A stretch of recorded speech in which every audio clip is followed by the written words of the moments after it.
Professor Dato Elizabeth Lee, the Group CEO of Sunway Education Group and Director of Board of Directors, ASLI. With Dr. Jack Lau, President of Qatar Science Technology Park. Ladies and gentlemen, a very good evening and welcome to the fourth edition of the Sunway Education Inclusive Leadership Series, or SEILS, with the topic of AI, Entrepreneurship, Qatar, and You. My name is Xiaoyu, and I will be your MC for this evening. The SEILS series is jointly organized by Sunway Education Group, Asian Strategy and Leadership Institute, also known as ASLI, and Sunway University. In addition, the SEALS series is also hosted by our very own group CEO, Professor Dato Elizabeth Lee. Ladies and gentlemen, today's event will begin with a dialogue with our distinguished speakers, moderated by Professor Dato Elizabeth Lee, followed by a Q&A. Before we move on to the next session, allow me to briefly introduce our speaker for today. Dr. Jack Lau is the president of Qatar Science and Technology Park. He has a long and distinguished track record in entrepreneurship that bridges technology and academia, and in driving sustainable and wide-ranging ventures in fields including artificial intelligence, multimedia, banking software, blockchain technology, healthcare, and agriculture. A practitioner and professor in design thinking and artificial intelligence, who has personally been awarded 20 patents, and the CEO of multiple startups, who collectively have developed 45 patent technologies. Dr. Long has widespread experience in formulating technology incubation policy and supporting and enabling venture fundings for startups. He is also a professor at the Hong Kong University of Science and Technology, specializing in artificial intelligence for financial technologies and design thinking and entrepreneurship. With that, please join me in giving a warm welcome to Dr. Jack Lau to take the stage together with Dr. Lee.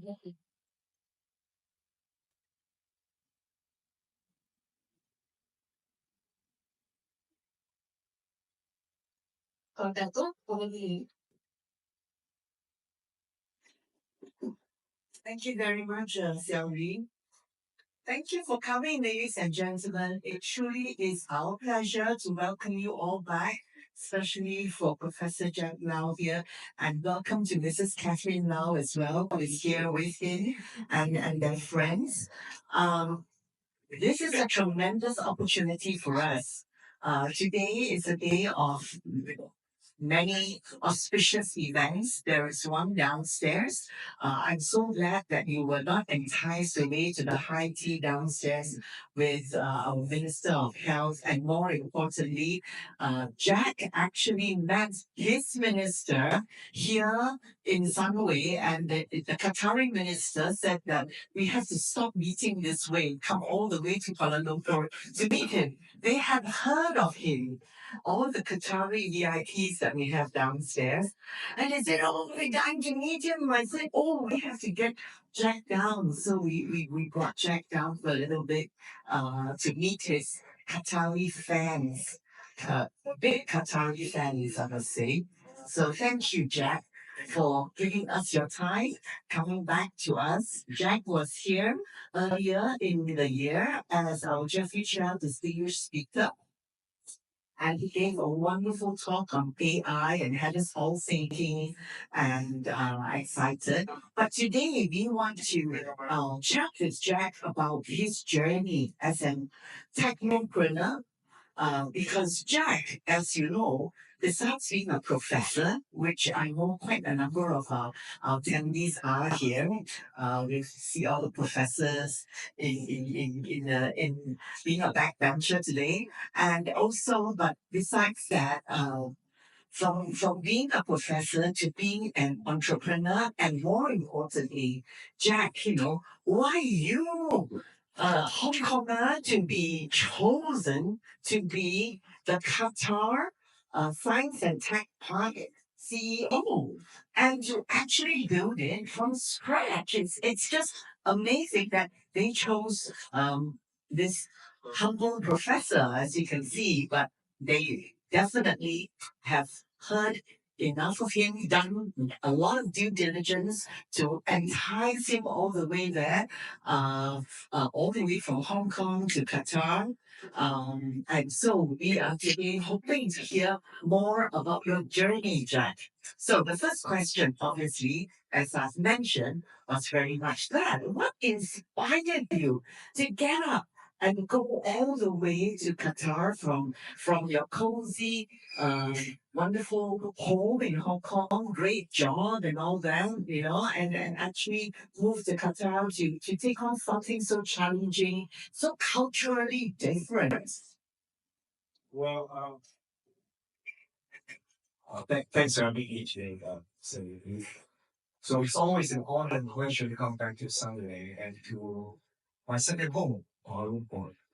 So first of all, I need to correct you. My journey to Qatar is not from Hong Kong. Actually, it's from Kuala Lumpur.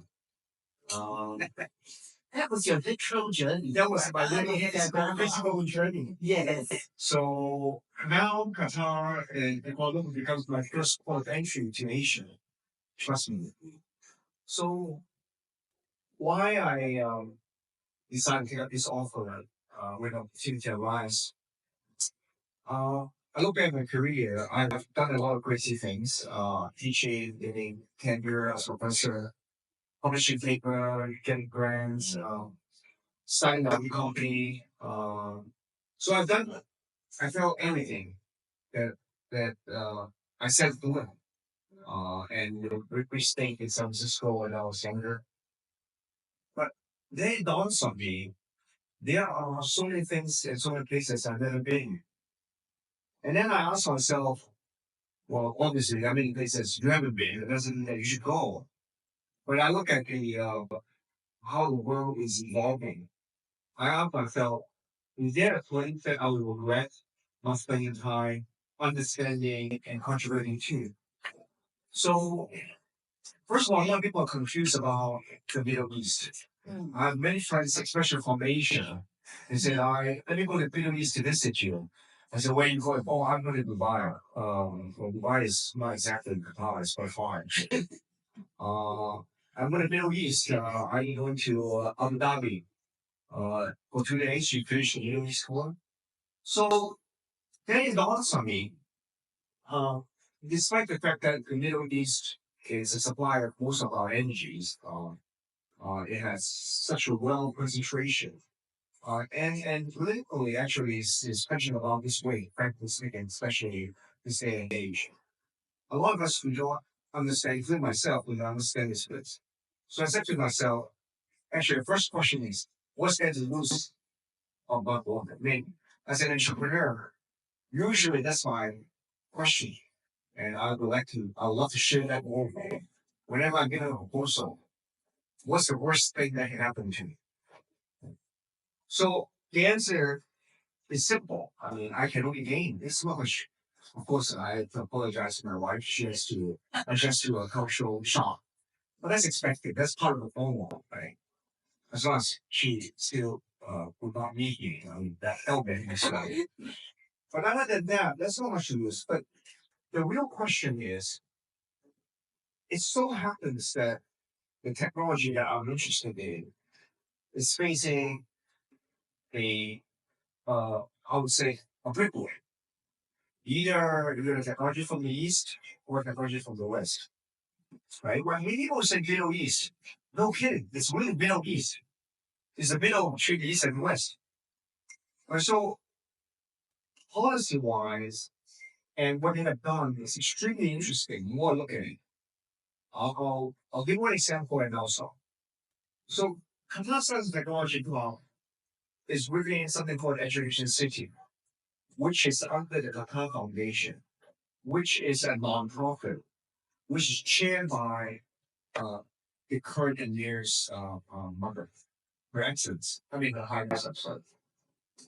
So you think about it, there's a vision of combining entrepreneurship, innovation, and education. You think about it. not too many places do that on a national level. The Sunway, we're doing it. The Sunway is a, you know, is a, it's chaired by, run by a common business person. It's still not a government kind of thing. So it completely piques my interest. But I'll stop here. Right? Well, no, you shouldn't. And in fact, I was going to ask you to share some impactful stories. Now, you've just gone over not so long. How many months has it been? Exactly 4 months. So, are there any impactful stories that you could share with us? Well, so when I zoom out, right, looking at the place in Qatar, I said to myself, if I were a Qatar lead, what would I do? Right? So I look around. As you can imagine, it's hot, a lot of sand, there are a lot of energy. Okay? Qatar is very geographically small. Population wise, it's also very small. The local nationals, Qatari numbers, say around 300,000. I always kid. I think a Taylor Swift concert with more attendance. The expats about 2 million. But it's doing so well because it decides not to squander its wealth. It decides to transfer, I would say, use the resource of the energy to transform the economy and the country. So that's exciting. So the next question I want to ask is, what do you now you want to transform? Of course, you can use energy from physics point of view. You can change it into water. You can change the air conditioning. But what else can we do? And what is the hardest thing? The hardest thing is to transform the talent of the population. That is really hard. Of course, I'm sure there are a lot of professors, there are students. Imagine this experiment. You go into a class, you said to yourself, let me talk to you, Professor Lee. Can I get a $1 million grant? And you ask, and Professor asks you, why do you want that? Because I want to transform my students to better students. And I think about it, this is really strange. You can't really do that. You can't say, go to teach student, I give you 1,000 ringgit, and tomorrow please ace your exam. You can't do that. So it suddenly dawns on me that despite this enormous wealth, there are some things that you cannot simply buy with money. Of course, you can a little bit. You can hire a consultant, you can hire a professor, hey. But these are not talent transformation. These are almost like blood infusion. The minute the resource is gone, they will be gone too. Yeah. Right? So the thing that I felt very proud was that since then I discovered a few ways to encourage state-of-the-art technology company to come to Qatar Science Technology Park and to do research together with the students at Qatar Foundation. AI, robotics, all unicorns. So far I counted we have 5.5. We can't explain why it's at half. The reason half was because that company itself is on unicorn, but the founder just founded another unicorn. So I call it half. So given that I made it just 4 months, and 1 full month around that, which, as an ethnic Chinese, that I'm sure in Malaysia they're more used to it. It takes me so down here. So I'm extremely proud of that and I look forward to support and also possibility to collaborate with Malaysians and especially some of the universities as well. That is incredible. The desire to actually train the talents and actually change and transform is more the word. I suppose the citizens of Qatar. Now, I've not been to Qatar, and I'm not sure whether we have any Qatari students here with us. Do you have any Qatari students? I'll be very happy if you tell me. Yes. They are keen to that topic. No, I haven't, but I do intend to. I mean, I think Qatar Airlines, but it's not the same, right?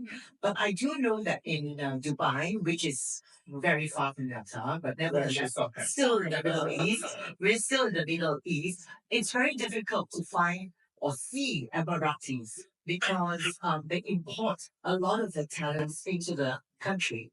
Would you say it is the same in Qatar? And if so, would that make your intention, your plan, your dream to transform the talents even more challenging? So before I went, most people try to convince me that this task is actually impossible. Right? A lot of you have kids. Think about it. Your kids are given everything. And one day you tell your kids, please go and stop playing the video games and go exercise and run 50 laps and then after that please do your homework and study French. You say, well, it's impossible. I cannot convince my kids. But I want to tell the audience here that this is exactly what I'm most challenged and interested in doing because I don't believe for a minute that's the case. I believe that we human beings intrinsically are curious. Once you are inspired, you will do things beyond your wildest imagination. So I don't believe for a minute that there are certain kind of people because of their wealth background they do not want to excel. Yes, occasionally see some, but I believe that's absolute minority. So I'm happy to report that in the past 4 months, not only have I met a lot of both locals and expats who want to excel or do better. They also look for more. The reason they get also perception that they're not doing that is all simply because they don't know. So in Qatar, one of my most favorite saying, and I said this to my colleague all the time, the worst nightmare in the world is that you don't know what you don't know, right? Because you don't know what you don't know, you sit there and do nothing. But once you get to know, I bet you 100 ringgits that you want to bomb it. Think if today it's not me sitting here, it's Elon Musk sitting here, right? Although some of you might not like him, I'm sure you'll be inspired, ask all the funny questions about his venture, regardless of their background.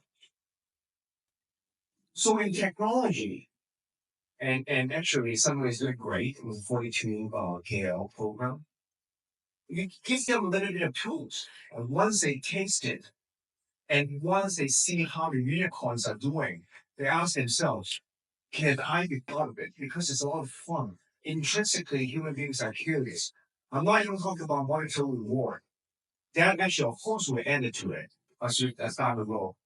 But just the intellectual curiosity. So in Qatar, what I'm doing is that I'm introducing something similar to this leadership program, but in a entrepreneur's way. This program called Maestro Program. I don't care who you are, as long as you are a technology visionary, I invite you to station at STP, Qatar Science Technology Park, to inspire the whole team. So far, just like what we're doing here, we have had 8 lectures on the AI from some of the best. We have 2 weeks ago, 3 weeks ago, we have the number 3 of the Vision Fund to come and from all the way from Arizona to come give a talk. So we do that kind of things. Now people are beginning. Hence, when I went downstairs, a lot of Qatar would say, "Oh, I know this crazy ethnic Chinese guy." Yes, they But want also, I to thought meet him, the Qataris, it's a first world country, so don't do back into it. Yeah. Well, I wanted to pick up your point on energy. I noticed that you did not talk about green energy. You talked about transforming energy, but you missed out on the green. I'm sorry to jump in on that. Knowing full well that, a tech park and a tech and science park, uh, what are your own views, in the view of now with all this talk about ESG and what you're doing there? How does it fit in? How are you able to maneuver this? So a lot of you knew that I went to a state school called Municipality. So all the people there are crazy, extremely liberal. Uh, of course, green is intrinsically built in. Now, the first impression that we put in business is that there's an oxymoron when they talk about green. because imagine that energy is just everywhere, so abundant. But at the same time, the Middle East itself are championing their COP28. So what can we do with green? Of course, I think that green technologies are very important. In fact, I want to give an example. One of the unicorns, what we're doing here at STP. So, you have e-charge or the BYD and Tesla and whatever proton or cars. So normally, you go to a shopping mall, you find space as a lot for one daily charge car. That's green. But where the energy comes from? From the electric grid, right? Where the electric grid gets the energy for oil and gas. Right? So regardless of the manufacturing process, somehow the energy is green in the sense that it's no emission, but it's still burning fossil fuel or using legal gas. What if? What if we can design a self-contained off-grid solar power panel charging? Complete off-grid. You've got a lot of sun there. Qatar has a lot of sun. Qatar's average useful solar energy efficiency is twice that of, for instance, Malaysia. It's 6 hours of useful sunlight.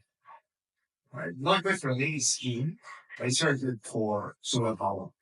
So we're designing a complete off-grid solar power EV charger, also powerful home. And the idea is that eventually this can be modularized and given to people, for instance, in Africa, which has difficulties in accessing the electric grid or too expensive. Yeah. So we're doing exactly that. That's really good. I kind of tricked Jack into that question because I know for a fact that both Jack and Catherine, both of them are very into the environment. In fact, I asked him if I could bring this thing about what they have done which is they have invested, in fact, in a huge piece of land in Brazil itself for green purposes. In fact, if you could tell us a bit more about it, I thought it was very good. It's a good story. Well, first of all, as the saying goes, Isaac Newton said, you can see further because it's the children of giants. But for most Asian men, you know that you can only barely stand up because your wife allows you to. um, so, so Catherine and I, we have no kids. So one day we decided that we should do something. And lo and behold, we ended up having access to 43,000 hectares of rainforest in Amazon in Brazil. To give you some idea, that's roughly the size of a nation called Singapore down south. So that's how big it is. Um, so what would you, or you say, Catherine, how you doing it? Is that we have a team of people on the ground to preserve the forest and woods, no chopping of the woods, and no slaughtering of the cattle, which are the staples of the Amazon forest. So we're doing quite well, and then by doing so, we can apply for carbon credits, which the big corporations can buy. And it China said something about something local. So the reason I get this Qatari thing is because just like it isn't you. One day we decided to fly from Hong Kong to Brazil, which is very far. We were transit somewhere, and I decided to transit through Qatar Airways. So I stopped over in Doha over the talk, just like from now. And 2 weeks later, I got a call. So something like that, something along that line. It's really incredible. Both Jack and Catherine, so you can see he's not just an ordinary professor, he's an entrepreneur. You heard from Xiao Yu just now about his background, and it's also all the CSR work that they are doing, and in fact, promoting the environment and stuff. So, coming back to good old Malaysia, we've seen the Malaysian government trying to attract major players, right?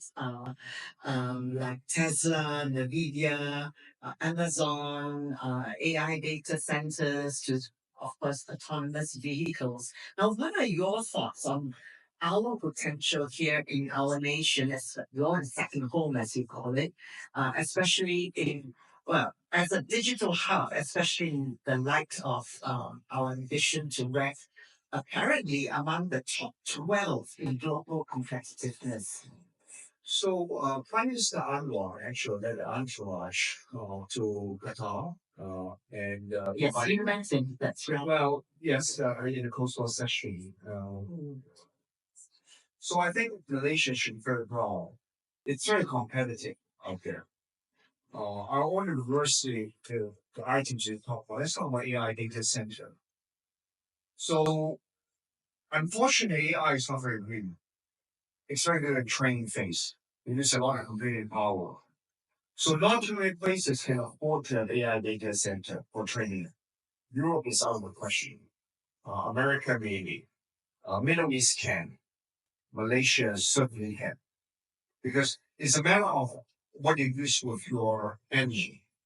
So for that matter, Malaysia has really a leg up against its competition. But then the question is, having an AI data center would then does it mean that you have become a digital hub? Then you have to be very careful. Because data center is such a computer that uses a lot of energy. It doesn't even need anybody inside the data center when it's constructed. However, the mere fact that you have a data center that's extremely fast, that means that you have divided leaderships. That means you have people who understand leaderships. That means that you have people who are in that field. So it's a basic chain effect. So you don't necessarily need 200 million people. But there are a lot of countries that are focusing on IT software.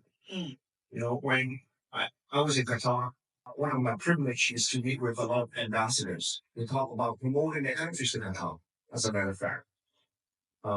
Most of the countries that come would say, you know what?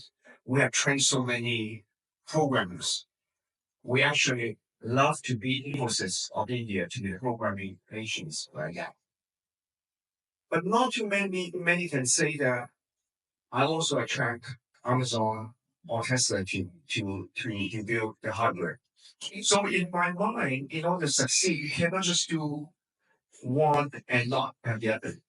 So if Malaysia is on track, it probably, other than America, Are we on track? I think well, if they find it out, we have the driver's license here, I will give them that. So I think we're on track. Because other than chipsets, design, Malaysia has everything.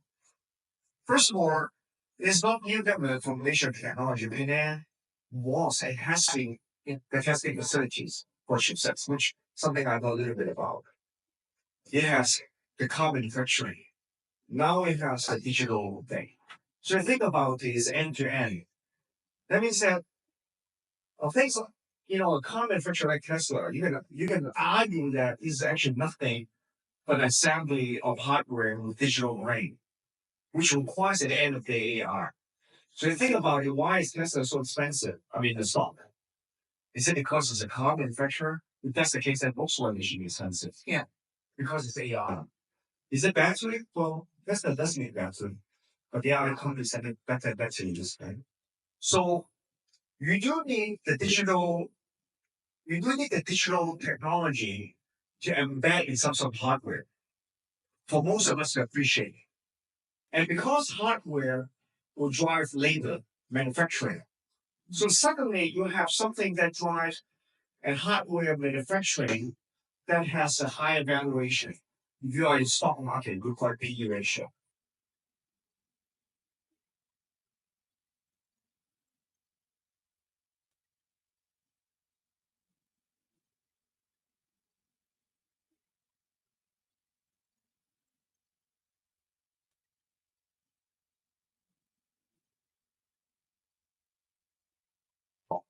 In order to boost their manufacturing, all started making cars. I bet Malaysia did the same thing. Yes. Right? Malaysia has cars, Russia, the Soviet Union has cars, China has new cars. right? So Germany did carve, of course, has a good cost. So almost every country tried to carve. Why? Because it can employ a lot of people and drive the economy. But now with the EV cars and digital, you need digital cars. But once you do it with Tesla, then of course you can make a manned vehicle. Of course you can make a manned I'm sorry, a manned robots. No, a manned robot, that's stupid. That's stupid term, right? It's robots. Right? So that's something you can do with precision manufacturing. That's suddenly precision manufacturing in edge computing that will do translation and do all that.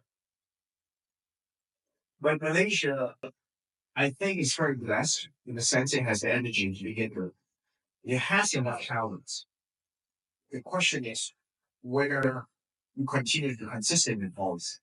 Um, the big hidden I said too much, but tomorrow I'm leaving. I don't know No, what no, I think it's okay. We are amongst similar thinking people. All of us here want a better Malaysia. We want a Malaysia that is stable. We all know that a stable economy will attract talents, it will attract business and all that. And actually, all of us know, including the government of the day and the government of other days and the government, hopefully, of the future as well, know that this is the absolute. But I'm very hopeful, seeing what I've seen. Honestly, I'm very hopeful. That's great. Thank you so much, Jack, for your insights. Now, weighing in on the topic of science and technology, given your extensive background, how do you see technology and entrepreneurship coming together? Like I said, earlier on, we called you a technopreneur, but, what exactly does it mean? I think, unfortunately, technology and entrepreneurship are now synonymous to one another. The days are gone. Unfortunately, you say. Unfortunately, because in old days, one kind of entrepreneur, for instance, is just do trading, right? I respect trading. My father was do trading, export, import, Hong Kong, right? So those days you don't really need technology. All you need is the pricing, find the people. But trading now, you need marketing. You need solicitation, marketing that requires technology. I bet you that if you start modern day trading firm, you probably will have to subscribe some software to allow you to manage all your clients, right? More VC and all that. So I don't think it's possible at all these days to be a very meaningful and successful entrepreneur without either employing sufficient technology or being in the technology sector at the same time.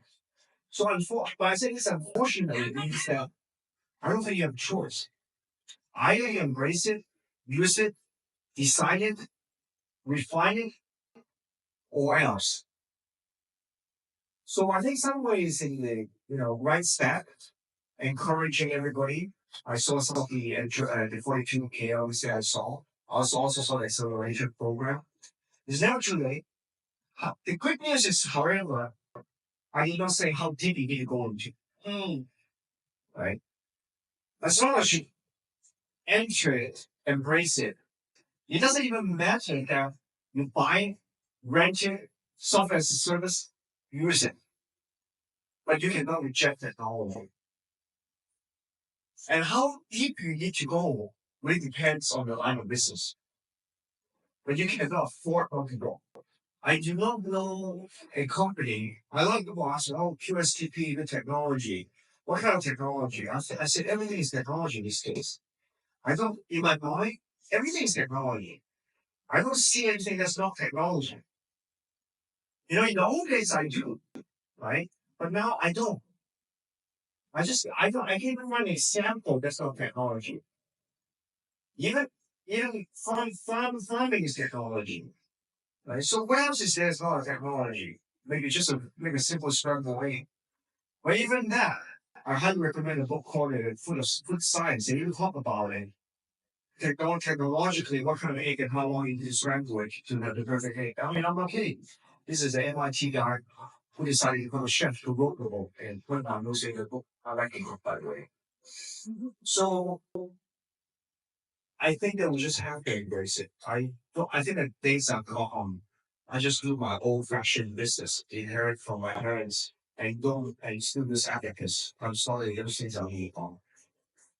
Okay, it's interesting how you see what a technopreneur is and how technology and entrepreneurship comes together.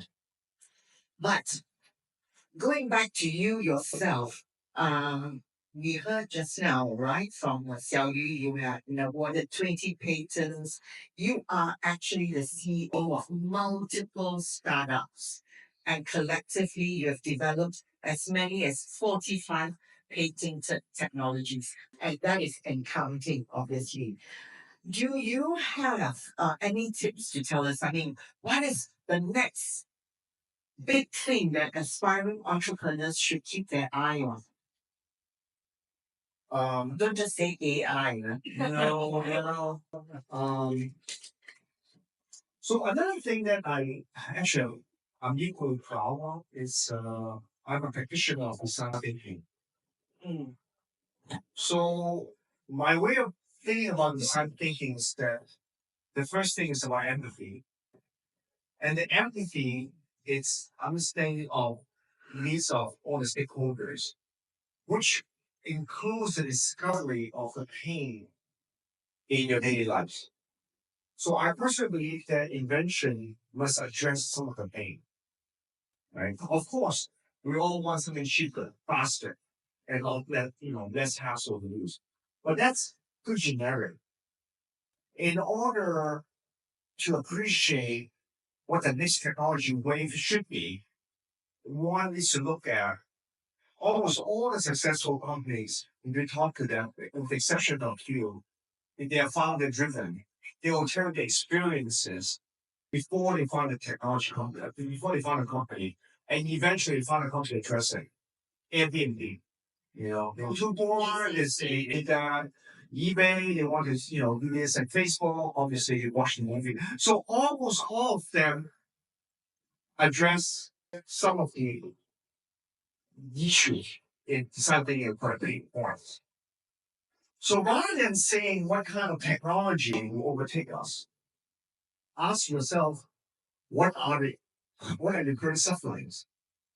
Seriously, having not as much money in the bank account itself is not a suffering, or it's because you need the bank account to help you alleviate some of the pain. The question is, what are fundamental pain? Well, we just went downstairs. Cancer treatment, why is it so problem? Obviously, we are all afraid of this dreadful disease. So if you ask me about medical, precision medicine, we're all wanting instant ability, right? Robotics that can help us when we get older. Also, a little bit of medicine companies. We're all wanting it. Unfortunately, I mean, relating to my wife. So last year, my father-in-law, I was very fond of, unfortunately, had to leave us. It's many a few years. I realized that it's so painful, so difficult, so humbling, regardless of how strong or powerful you once were. Mother Nature has its own clock. At a certain point, you realize that you can never get up. Period. So what do you need? You need as a tactile sensor that's useful for every robot. How much are you willing to pay? I will pay a lot of money for that. Right? So usually the needs for humans as us, now that we maintain certain kind of a quality of life, my theory is that the only improvement quality of life is not yet another fancy meal. It's how to live with dignity. So my prediction is anything you do with that. When I say dignity, it doesn't mean that, you embolden yourself with Louis Vuitton, from head to toe. Well, dignity means that I am 85, but I look feel 85. Hmm. Age can. in a way. in a, I don't know if it's age here. I mean, I'm more looking for technologies that would yeah, so that would make it less obvious that there are things that you used to be able to do you can do anymore. I have a friend, okay, and he has spoken in Malaysia before, and he's with Stanford. He's a adjunct professor of medicine there, but he himself is an IT. He's a technopreneur. You may know, have heard of him, Ron John Na. No. Okay, Ron John, well, he prides himself as being the youngest man to ever be featured on the cover of a Fortune magazine in the States.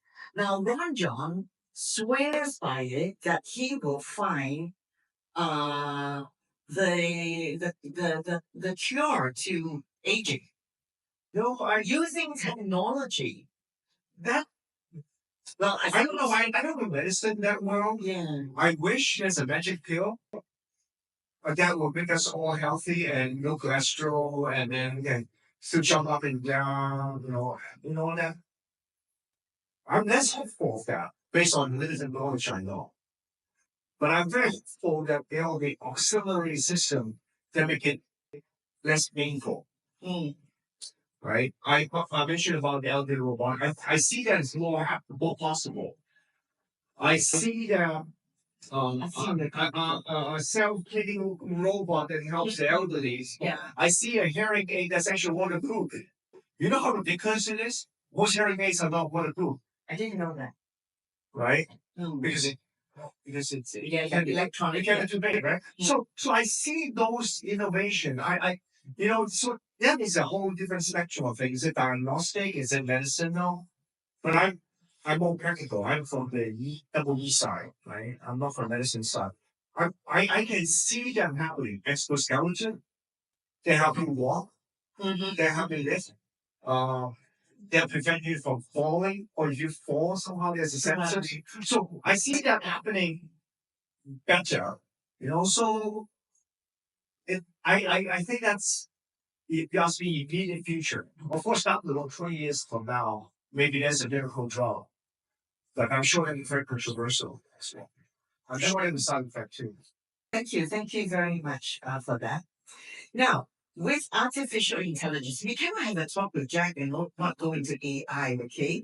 With artificial intelligence becoming increasingly pervasive and acting as a powerful tool, driving growth and development across the various sectors, what is your take on its overall impact? Quite seriously.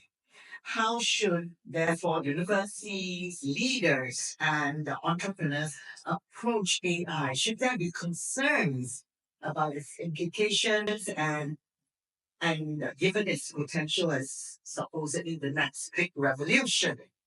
So I'm not an oracle. I think last time when I was at Sunway, when I was a privilege enough to be asked to give a talk, I mentioned to you about one of my heroes, Daniel Kahneman. Unfortunately, passed away 2 months ago. So you wrote the book, Thinking Fast, Thinking Slow. Um, I think human beings, there's a danger.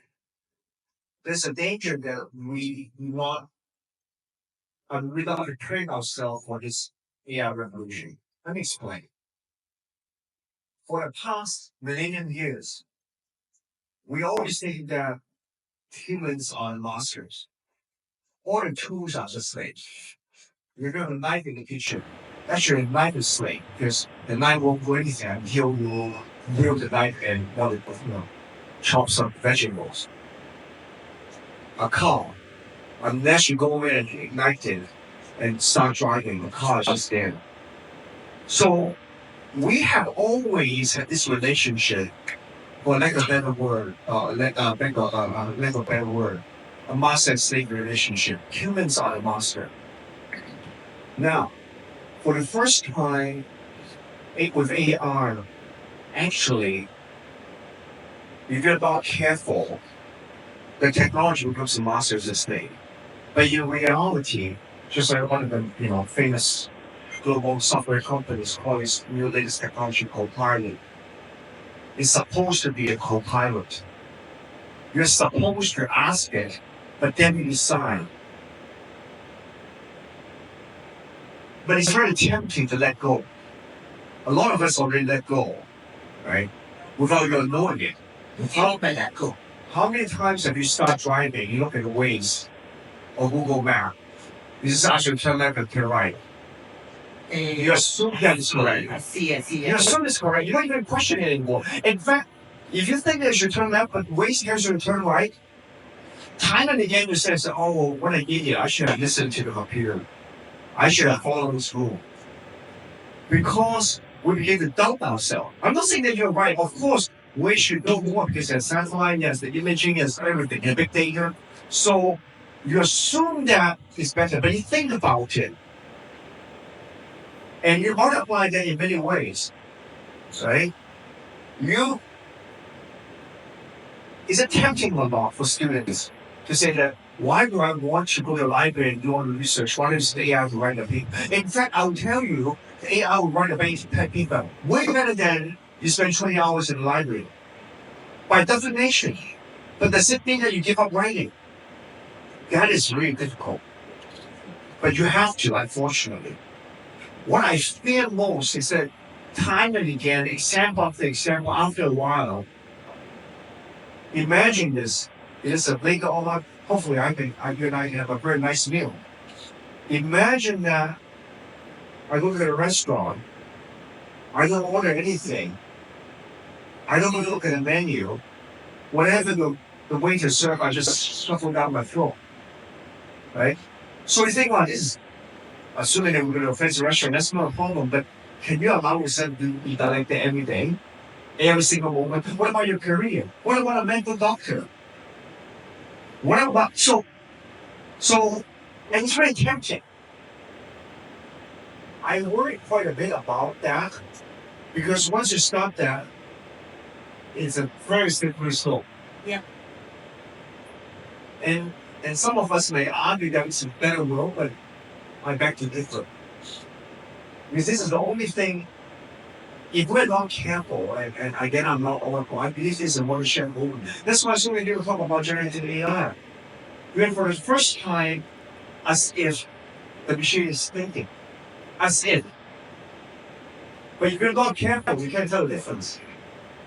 You say it's as if because I told you so, because we grew up not having this. When a kid born today, to them, GPT is natural. It's there, they want. And by God, it's always right too. It's more right than wrong, unlike us human beings. And that's dangerous. Well, it's not all more right than wrong right now. I mean, they're still quite wrong. They can't really do math perfectly. It's coming. But it's coming. It's coming. It definitely is coming. It's coming. And for specific things, for specific things like Q&A, it's more like that wrong. And it's, look, the GPT is only around for 2 years, 18 months, I don't remember. And so transformer model is really up. ChatGPT 1, now it's 4. It's only 4.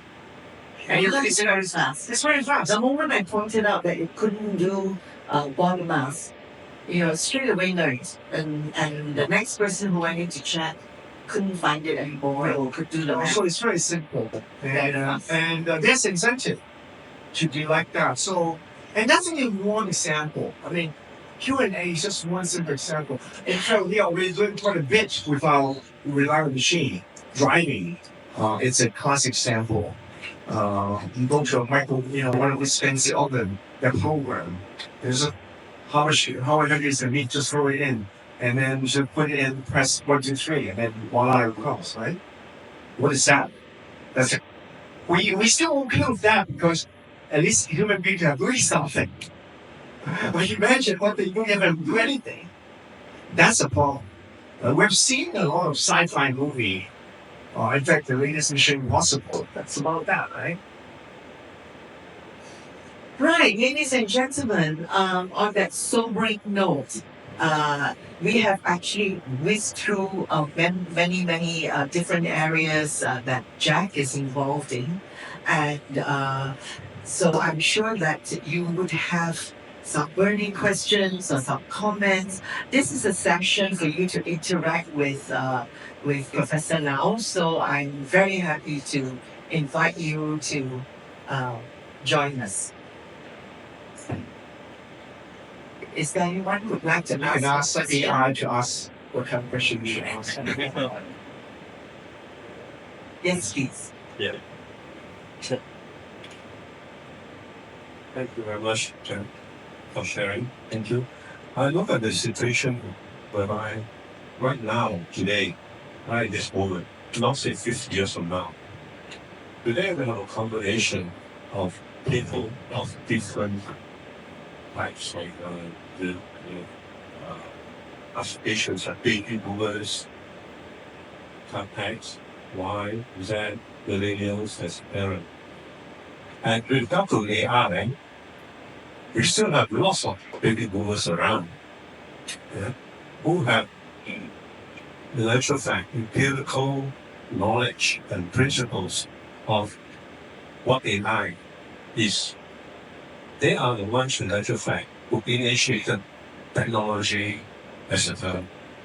At the same time, we also have the alphas as well as the millennials who basically know how to use the computers very well, much better than the baby boomers. So the next question is there any merit in the actual fact utilizing or integrating these two groups of people instead of dividing them? Right?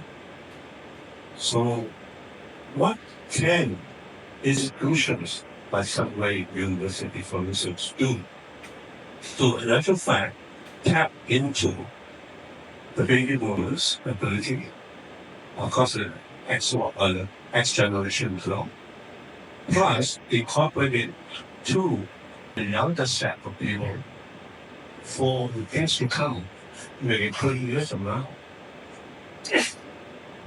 So the problem or the issues, something some people call digital divide, happens way before AI.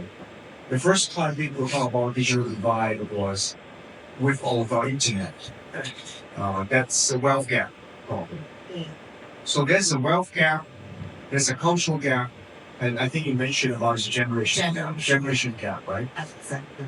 So my take is that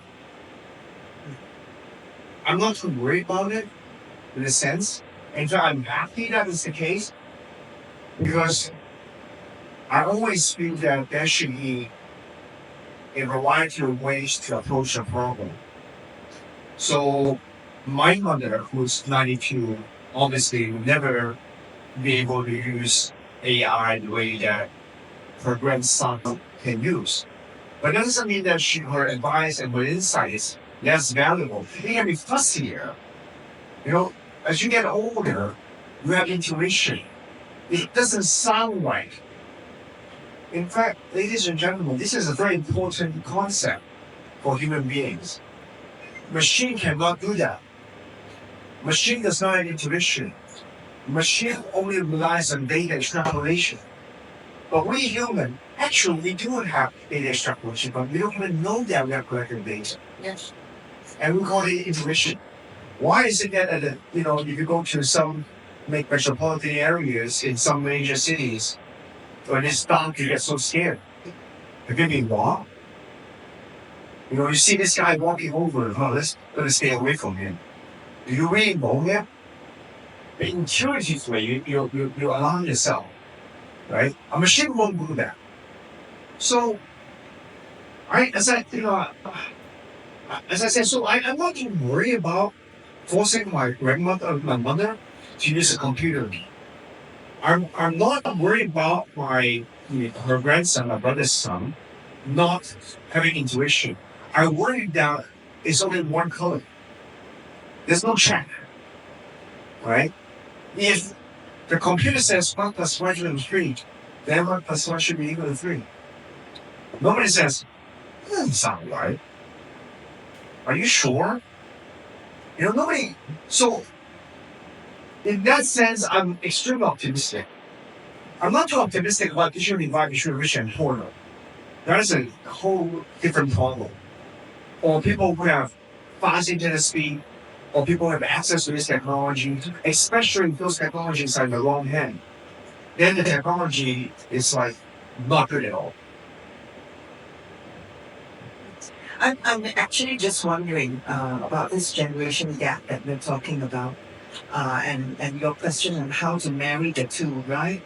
Uh, I think this is a question that goes on from generation to generation, whether it's technology or whether it's simple things like language. I cannot understand some of the young people's language nowadays. The young ones will say, "Yeah, he's pretty salty," and then the ones like us will say, "What on earth is a person? You do not describe a person as being salty." But yet that is how they talk, you know. So this whole generation thing will is always there. But your question was quite also quite specific as to how you can marry the two, and I suppose the only way would be to have a lot of communication between the two. I do know that the young people have a lot of respect still for the older ones like us, and they know that we have gained a lot of wisdom. But sometimes we do tend to lord it over them, and we don't realize really. I was awakened to that fact myself when we were all put into a workshop, the young ones versus the not so young ones. And we were asked very simple questions whereby we all sat down to write answers to, and the young ones could get it so quick. And I was totally humbled.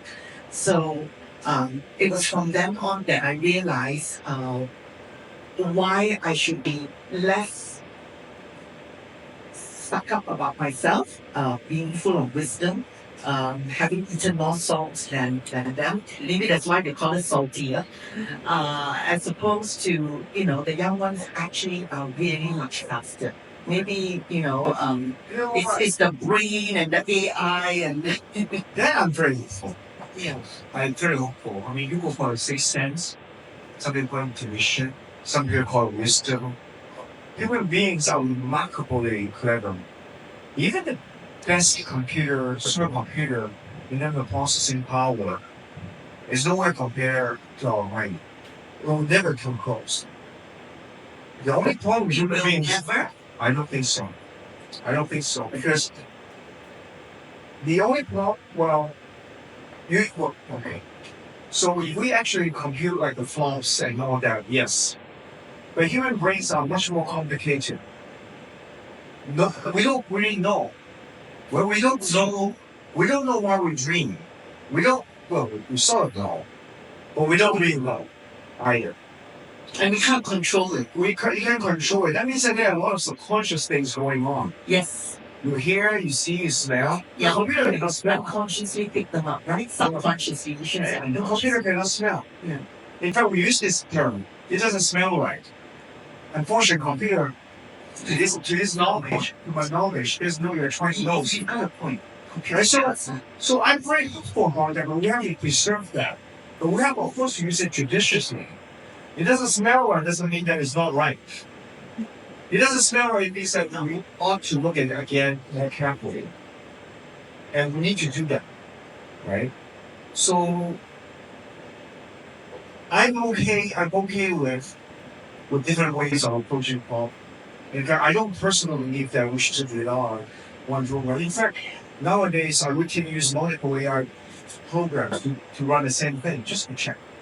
Okay, you say computers cannot smell. I agree with you. Do you think computers can eventually, not now, feel?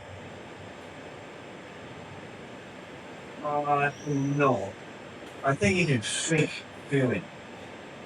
A computer with computer vision can see a baby crying with computer vision, and you can say something like, "Oh, I'm so sorry that you're crying," but the computer doesn't mean it. It's phony because it has no possibility of any emotion. But you can fake it so well that you think it's true. But after the reason, okay, I mean, what formulates feelings? So this is I was going to say that. So let's say that you saw someone suffering, right? You don't feel you feel very sad. For most of us, we cannot possibly go on karaoke and have fun because it's human. There's a lingering effect. For a computer, maybe 1 picosecond you can actually switch mode and become a very happy person, happy computer because it's not real, right? So human feelings, I feel your pain. It's like it's 20 years ago that accident happened, but I still feel it today. Right? We say that all the time. Computer can say it, and they don't mean it. Because a computer program, in fact, is a different session. In fact, it's designed that way. Right? It's not about a memory and change that. Of course, you can if you want to, really good. You can make sure that all the feelings, there's a huge memory storage and all that, but that's, computer science it's not useful. In a sense, we don't need a computer to do that. But human beings, whether you like it or not, there's a Chinese saying, right? If you're a kid, you're bitten by a snake. The next 3 generations of the family will be afraid of snake, right? So, in fact, human beings are very complicated. Why would a baby suddenly see something that they've never seen and suddenly start crying? Why? Right? Obviously, has never learned. We have done, psychologists have done experiments on that. And you all can trace back to the DNA. It's so funny. The DNA of his or her parents. This is not his or her experience. The DNA says it. In fact, this is how we propagate as a race. A computer from Intel to AMD to NVIDIA. I'm sure they don't propagate. Hold on. Okay, interesting. Yes, David. David is our Rhodes Scholar here on the executive program that we have with Sunway has with Reddit. Hi, Jack. Thank you for your discussion. And I have a question for you, which is many organizations, including firms, governments, even nonprofits, attempt to increase innovation in their workspace, but very few succeed. What are some of the most common errors and mistakes organizations make when implementing innovative policies? Um, okay, so the normal culprit is that innovation disrupts the tradition. In fact, if I say that Malaysia today should switch completely to EV cars, right? Sounds good, right? Just install a large charging station, EV cars all through. I bet you that there are some people who say it's not a good idea. I bet you those who make traditional automotive parts will tell you that this is a terrible idea. I bet you that the oil company will say that this is extremely bad idea. So it's not just an organization because disruptive innovation, or there's a Harvard professor will say disruptive innovation. It's a little bit political, right? You have to have the buy-in of everybody. So usually how it succeeds is that the management insists on doing this, give credits to destroy the old ways, allow innovation to succeed. But usually in the organization, there's a balance of power. The CFO may not agree with the CTO, CIO, or the CEO, right? The CTO says, well, let's do this. The CFO said, what is the return on investment? And the CEO said, well, are you sure? What about data privacy? So that loop around, will cause a lot of problems. So that's for the bigger corporations. What about a smaller government? A government is a big corporation. What about the small? So you should normally see innovations as a breakaway. So in Silicon Valley, you see examples that there are people who leave their parent company and start a new solution, and later on get sold back to the original company. Why is that? It's not abnormal. It happens all the time. In fact, it's very encouraging because those guys who lead the original corporation know the problem. And they know that they cannot do it inside. But they know that once it is proven correct, the biggest benefactor will be the whole organization. So it's almost like a guilt trap. So you see that all the time.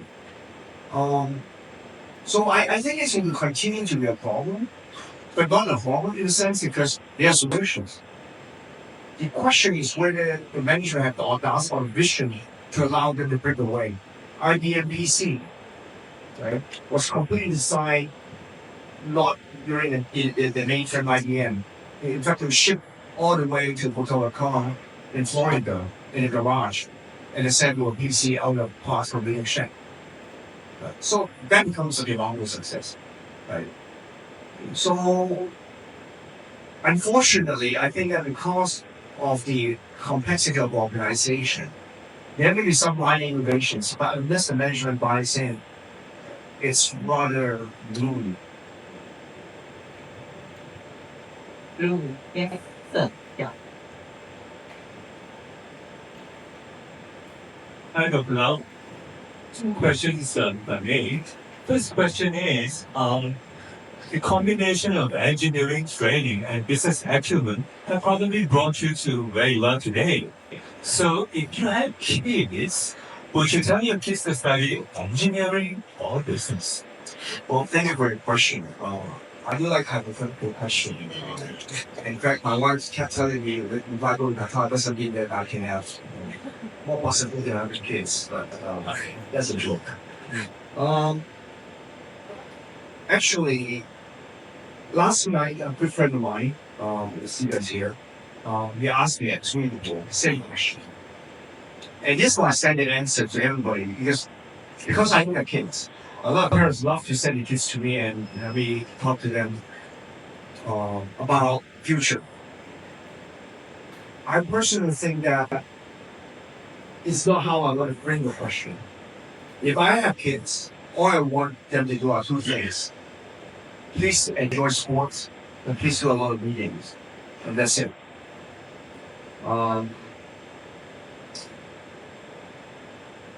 I enjoy what I do, not because I have this or that. I just love it. Actually, most of the times that I spend efforts on are not money making. So the business acumen thing, it's an overstatement. In fact, I have more failures than success. I didn't even join the right company when I was at Stanford. Someone asked me to join Yahoo, and I said, "Why do you want a Yahoo? This is so stupid." And look at me.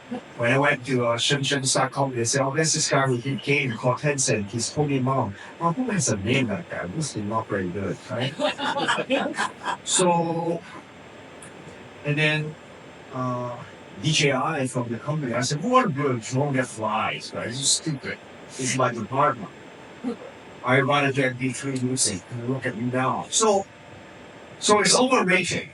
The paper means nothing. And in fact, if one day I would write a book about all the stupid things I've ever done, I think nobody would read it, but it's certainly going to be entertaining.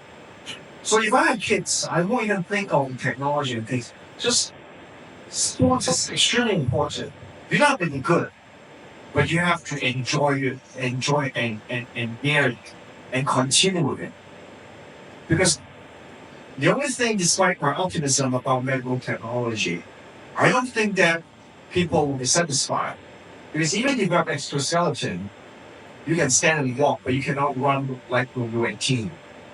Only if you keep practicing sports and be aware of the environment, right? So reading, this is the thing that I feel that I fear for a lot of young people, especially with the prevalence of things like TikTok, which is 3 seconds, 6 seconds, exciting. People tend to not read at all and rely 100% of the impression information on a strictly concise and exciting video. I call it first impression. And besides, the problem with that is people gravitate towards things that they like, right? So you watch a video and you form an impression. Then you only want to watch video that supports your viewpoint. I'm not talking about political, just things, right? You don't look at a book, unfortunately, it's so thick. Nobody can read a 500-page book, 500-page book in an hour. You need days. And that means you have to break. That means that you have to think. That means you have to give yourself some time. Right? How many times have I seen, especially in a place like Hong Kong, kids just flip through the video. I don't even know what they're doing. They flip so fast. It's not kids now. Even the mothers and fathers are doing that. I just don't know what they're doing. Right? And they keep forwarding stuff to me. And sometimes I ask, you know what it means? Yeah, of course I know. But of course they know. Right? So I'll tell you one thing that I'm very happy in Malaysia. And I honestly say, because I only come to Malaysia, and it was every 3 months or 4 months, there are a lot more bookstores than ever before. You should be really, really proud of yourself. Just in around that pavilion, there are like the KLCC has one, and then the Taurus has another one, and then across the Stargate there's another one. All great bookstores, right? So I don't know how they make money, but these are great things, right? So you should be really, really proud of yourself with this, and please support the bookstores. Right? I'm a big sucker of bookstores. You might be happy to hear that right now new building which is coming up thick and fast across the road.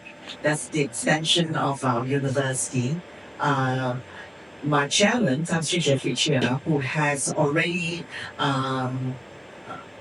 been talking to Book Access, and so they're going to have a Book Access library there 24/7 with 5 million books. That's good job. Thanks for time with us. I will. I think this is great. I'll definitely come back. By the way, Qatar has a very beautiful national library as well. You have a second question. Yes, I do. Thanks. Dr. Lau, indeed, I mean, a company that's called a company that's micro and soft has become the most glamorous company in the world now. But the second question is, coming from the university background, there's always been a push. There's always been a lot of pressure in the universities to forge very close relationships with the industry.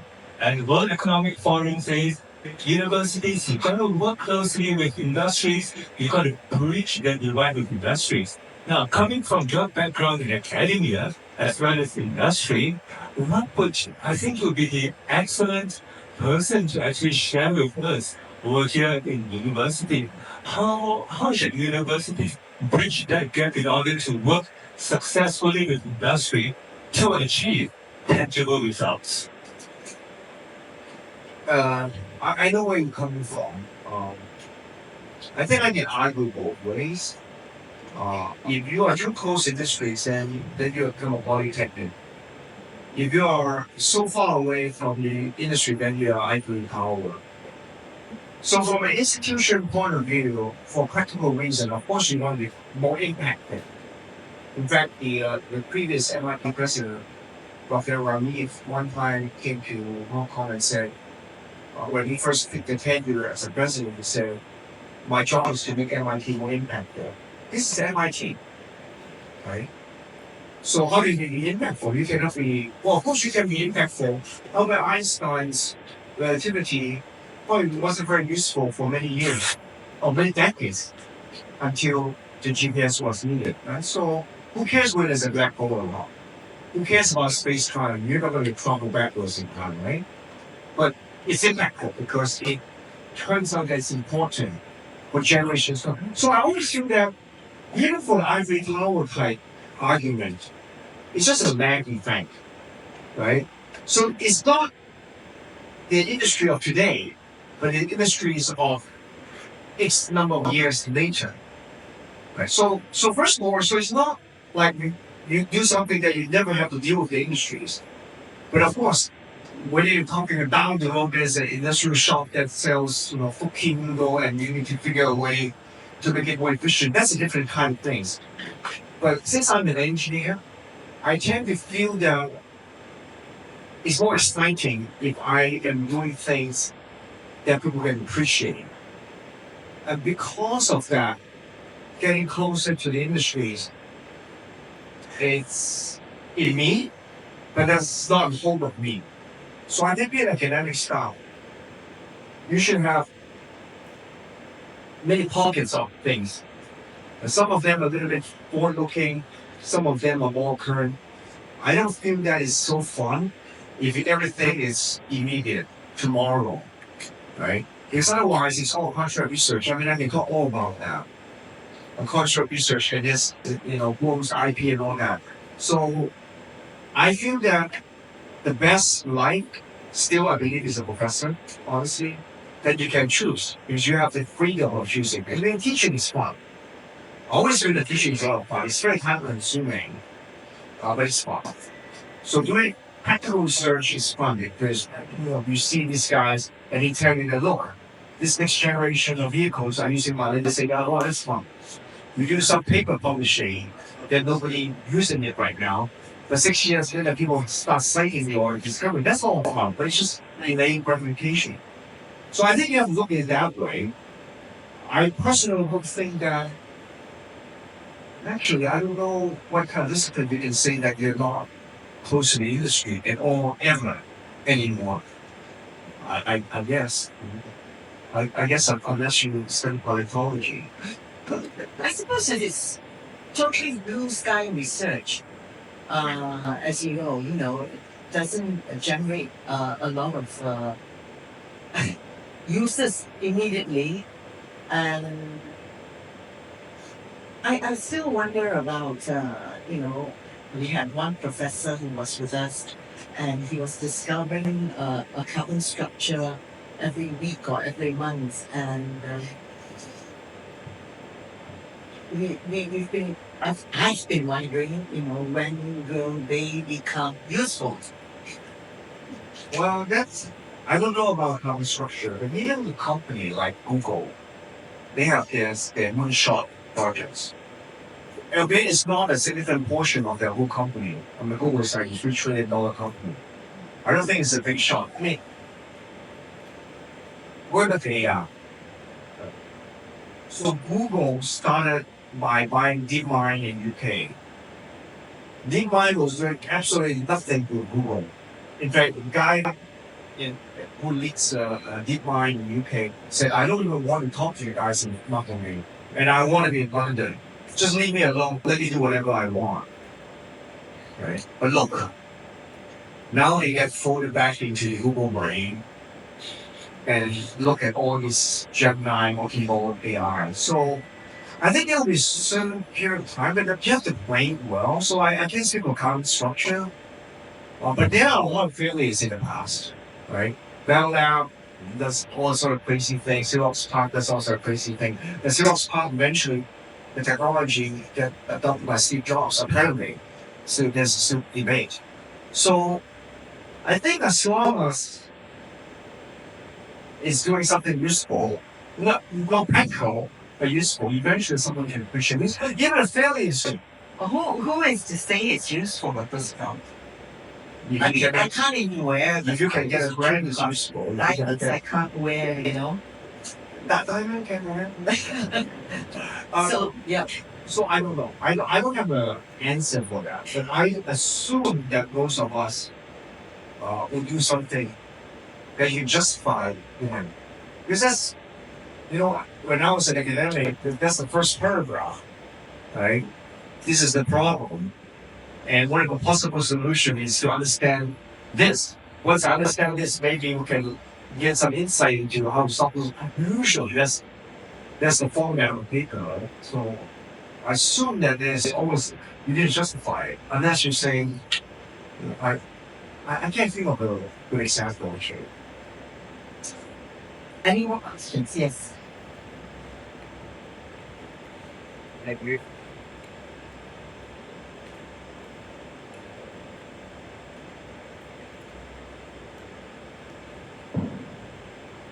Thank you. Hi, good evening. Hi, Professor. My name is Helen. I'm from the food and agriculture industry. I'm the expert here too. My question is regarding AI. I always think that AI is mechanical, business processing like that.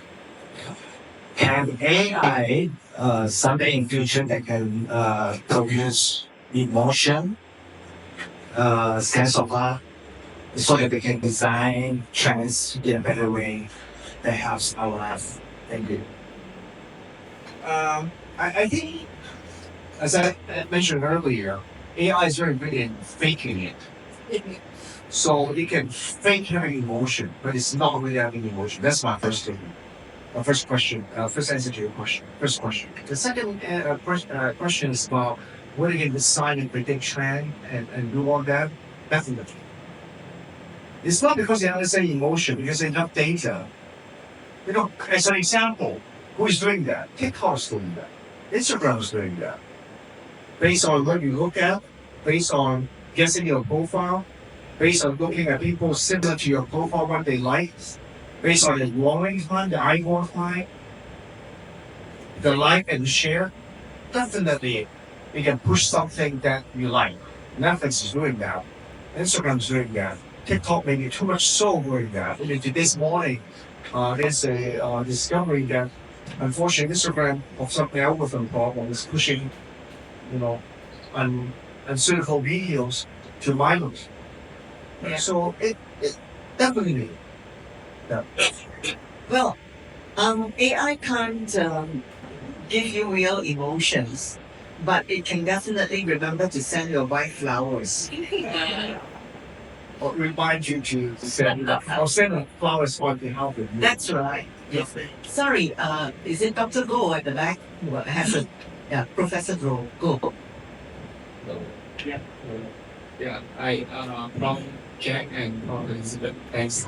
From Jack, actually, my question is more towards what they have raised up this long. So the value equity, yeah, which is leads towards the discovery of new things of technology. So it's more towards the verdict, like AI. I believe could be someone also having difficulties in writing up. That's why they develop this kind of an AI writing software or whatever. So as what we discussed just now, you have raised up the point that could be there's a lot of like so-called the loopholes and perhaps also weaknesses for the AI technology. So it's not just a verdict. Now we are actually moved to the next stage that people are thinking that if let's say we embrace the value of empathy, this is something that we hope that we can achieve better, improve the AI. So it's more towards a perspective. Your perspective, whether you would more towards supporting, I mean, like putting more investment or to push this technology to perfect it or in other ways. Yeah. So right now, the way I look at it is that artificial intelligence, there are two modes of development. Most of us are all structured by what we call the foundation model, the large language model. That's foundation. So the Gemini, the GPT-4, those are foundation model. But personally, I'm more interested in the application of those foundation models, which are more narrowly focused. For instance, use the foundation model to help you write programming language as a guide. It's very painful as a programmer to remember all the syntax, especially at my age. I still write from time to time, but there's no way I remember Control C, Control D, and then insert the syntax. I just cannot remember. Right? So the AI is very useful for that. So that's very specific application. So I'm not talking about a legal aid that replacing a lawyer. Of course, there are WebMD replacing it. But the way I look at it is that actually has more impact on you for all of us. The foundation models, yes, it's very sexy. People talk about it. But there are only a handful of companies that do that. Some nations insist on doing this because of national pride. Right? I want to have one specific for Malay. I want to have one specific for Arabic. I want to have one specific for Qatari Arabic, but not the Morocco Arabic. Yeah, there are a lot of people doing that. But the impact of those from a global standpoint is far less than simply kid you not an AI teaching on cook. Because that is more universal. So, and because of that, we understand that it's just an assistant. We tend to be a lot more tolerant and skeptical, which is the thing that I want to try. AI is supposed to be a co-pilot. It's supposed to suggest things. You have to decide. But the foundation model actually encourages you not to think anymore. And I don't know how fast a foundation model can do. You know, the latest Google I/O press release or the show is supposedly, you know, you can do a gymnastic somersault and it will teach you. The vision will tell you what you should have done better. I'm not too sure. And that's like sci-fi, but is it useful for me? Unless I'm a professional, it's not that useful for me. Okay. Do we have any other questions? Sorry, yes. Thank you for wonderful sharing. I think you are hovering with fusion of business and AI, and I think it's kind of too abstract. So can you elaborate on that? Like what does it actually mean? Okay, so and that's a good follow-up question to the earlier question. I personally think that for most of us, the application layer of the AI is more prevalent. Example, um, let's say that we want to build a robot that does self-cleaning of this hall the minute we leave, or an AI that will help a blind to walk around in Sunway University. That because it requires additional information, particular to Sunway campus. I think that that's more practical and more impactful, and that's been a good business because you want to be in a business in which you have some intrinsic knowledge of the environment. It's just we want AI to make it more repeatable for other people to enjoy, right? Let me elaborate a little bit more on that. So hypothetically say that there are certain visually handicapped people, impaired people, who need to walk around in some way. So Professor Elizabeth Lee, being always a magnanimous person, will say, okay, then we'll hire 10 people at the subway main entrance. We see that you have difficulty walking. Our person will come and guide you. In fact, in a lot of subway stations in major cities, they have that. But the thing about it, it's not very efficient because she can only afford to hire 10. What if there are 20 of them coming in? So this is the knowledge gap about everything. Because if the thesis is that there are more demand than supply of the service, then AI will be meaningful. And that's where the business application will be. Because Professor Dato said, great, you do the silos, then, I can actually help more people to navigate on campus because I provide a service. So when we keep thinking about where the deficiencies are, another example, which I'm sure you will agree, government service on hotline. But how many of us are happy when you call a hotline, right? For Malay, press 1. For English, press 2. Give your credit card, press 3. Sorry, press the wrong number. Let me repeat. Hang up. Bye-bye.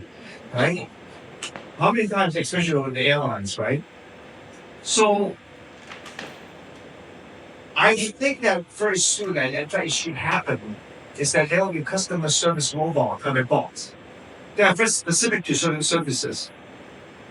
So you may want to even ask, what about those people who answer the phone calls? Then they become the supervisors. They only intervene when the robots are not doing it right. But the demand is so high. Right now, you don't call a hotline because you get so frustrated. But if the hotline is very useful, you pick up, you look at the phone, talk to the chatbot, you really get an answer. I bet you ask more questions. You waste less time. So those I call application layer because you're not designing fundamental foundation model. You're actually feeding it. It's called actually there's a term called inference. You are actually feeding in more relevant data specific to a situation for a specific application. Those will be very profitable, I think. Yeah, it's very true. Right now, when I check with my bank, a lot of times the so-called chatbot is actually not a bot. It's the person is real. But when it's a real person, the person can't answer your question. It's only there to entertain you, to say, let me check this out and I'll come back to you. And you get so tired waiting for him or her to come back to you. But would it be so good if, everything is fed into it? And when I ask that question, it can straight away churn the answer out to me because it's such a simple question. Uh, how many points do I need to convert for air miles or something like that? So simple things that I don't want to go and know. Exactly. Yeah. Yeah. So I think that's the first thing that you should come with. I see tremendous need because every organization needs one. Okay, ladies and gentlemen, if there are no other further questions, we really should just thank Jack for his invaluable time with us. I would like to thank all of you for coming and chatting and interacting with Jack. We appreciate your being here and thank you. Thank you To Jack, yes. for inviting me. Thank you, Dr. Lau and Prof. Dato Elizabeth Lee, for the engaging discussion. Please